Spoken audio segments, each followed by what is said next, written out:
I'm going to tell you everything I would change if I were redesigning the Heavenly Heat red light sauna. I've tested more than 40 sauna models over the years, and the one thing I've learned is that there is no perfect sauna. Even some of my favorite saunas have things I would change if I could. So I thought it would be fun to start a series where I break down some of the best saunas on the market and tell you exactly what I would improve if it were my company.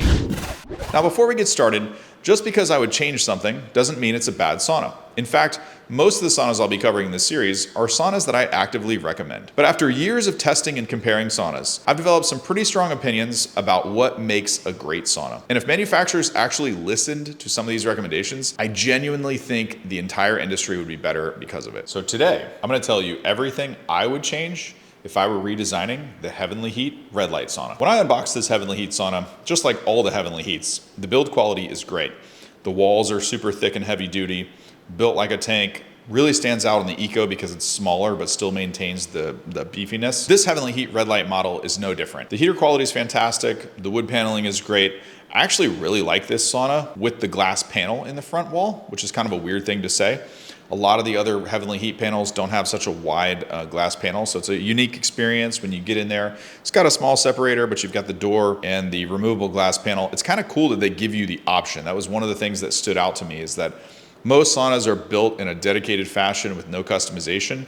This wasn't that way. If you wanted to take the red light therapy panel out of the sauna, or just not even put it in at all and use it separately, or mount it to the outside, or put it on your bathroom door. And it was cool that you had this diverse use case, ability to choose. And for one of the first times in a long time that I've seen this, the red light therapy panel is actually good. And it's a true PBMT panel, full body panel, heatsink design, fans, and the way that they mounted it is pretty cool because it increases the lifespan of the panel. A lot of people put red light therapy panels inside the sauna. Not always do they use a high heat model, and it reduces the lifespan of the bulbs. Heavenly Heat solved that by venting it to the outside, but still giving you the irradiance and all the benefits of a real, true PBMT body panel. As far as heat performance in the sauna, it's good. The heater layout is good. There is one thing that I would change. I would either put a floor heater in it to spread out some of the heat a little bit more evenly, or I would take the sidewall heaters and extend them down to also create coverage. One of the two in that area, but that's just me being nitpicky. I like, saunas that have well-rounded heater layouts. If you check out the channel, you'll see how I evaluate heat performance, this, that, and the other.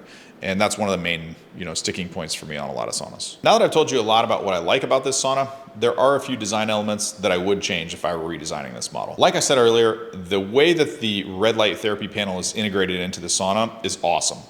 But mounting it or using it, installing it into the sauna comes with a couple of drawbacks from where I'm sitting. So the first thing is the actual mounting. I really don't care for the two wooden mounts. It was a little bit fragile. I had a hard time with it. To squeeze the internal frame over the red light therapy panel gave me a little bit of trouble.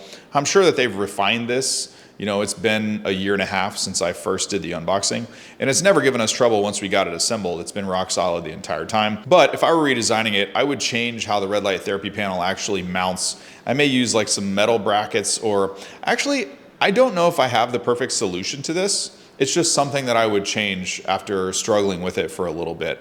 And this goes hand in hand with the next point, which is the power cord that attaches to the red light therapy panel kind of comes out the front of the sauna, and for me, it doesn't really have anywhere to go.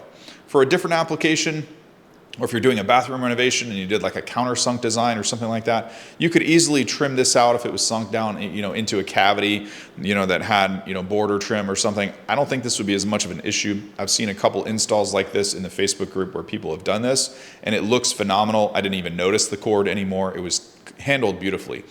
The way mine just sits out in front of the middle of the room, though, I noticed this quite a bit, and maybe there is a better way that I could do cable management, but I think if I were redesigning the sauna, I would build that in, I wonder if they have a cable management thing with the new models now. Correct me if I'm wrong. If I've made a mistake here, these are just design elements from using it, filming in it, working with it over the past, year and a half, that I would probably adjust if they haven't been addressed already. And my only hesitation there is that in other models, there have been a couple different redesigns already. The company is actively updating their stuff year over year. Sometimes it's hard to keep up with. Yeah, and I know this video is really about all the things that I would change, about a particular model.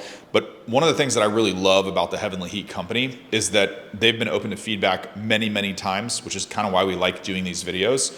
And it gives everyone a perspective on how to make things better, and they're super open to it, and they've done it over and over already just in the last couple of years, which is really cool to see. The final point that I might change on this sauna, but it comes at a cost, and probably a cost that you don't want to give up, is the heater layout. I mentioned it briefly before, but I like a really balanced heater layout. The problem is everyone who wants this Heavenly Heat red light sauna model wants red light. And it has a red light max panel in it, which is an ultra wide, ultra large. I mean, it's giving you probably more red light than a lot of saunas on the market. If I don't know for sure, but probably one of the most powerful red light saunas that you're ever gonna find. The problem is there's only so much space inside these cabins.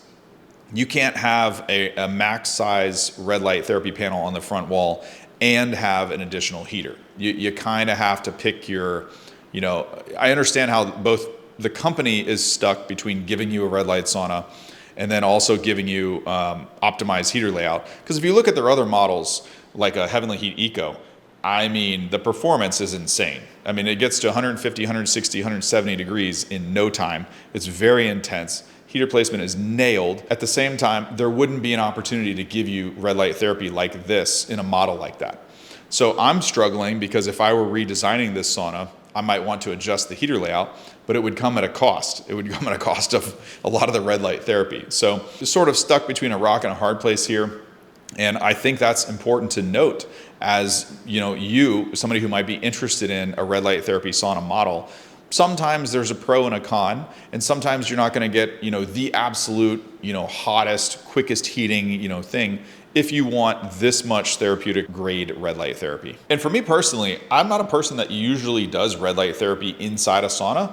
I'll do it when the sauna is heating up or something like that, when my body doesn't have a thick layer of sweat on it and my core temperature is still low, just so absorption is at an all-time high.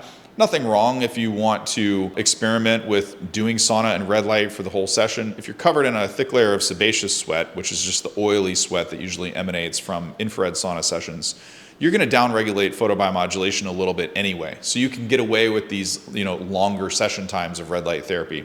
If you were to look at the PubMed research and your skin is clean and dry and you're like, a half an inch from the panel or the device that's emitting the laser or LED output, you're really not supposed to do that long of a session.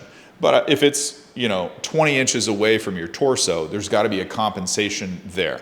So you'd want to use your own judgment and adjust, whatever target ranges you're trying to hit accordingly. That said, if you are looking for a solid unit that has red light therapy in it, this is definitely one you want to take a look at. A couple of these points though, we know that the company is stuck between a rock and a hard place. But you know me, I want the best of the best in every aspect. At the end of the day, I'd still recommend this sauna to the right person though. The reason I'm able to be this picky is because this sauna already does so many things really well. But if the manufacturer ever fixes these issues, I genuinely think it could move even higher on my recommendation list. Let me know which sauna you want me to cover next in this series. We'll see you in tomorrow's video.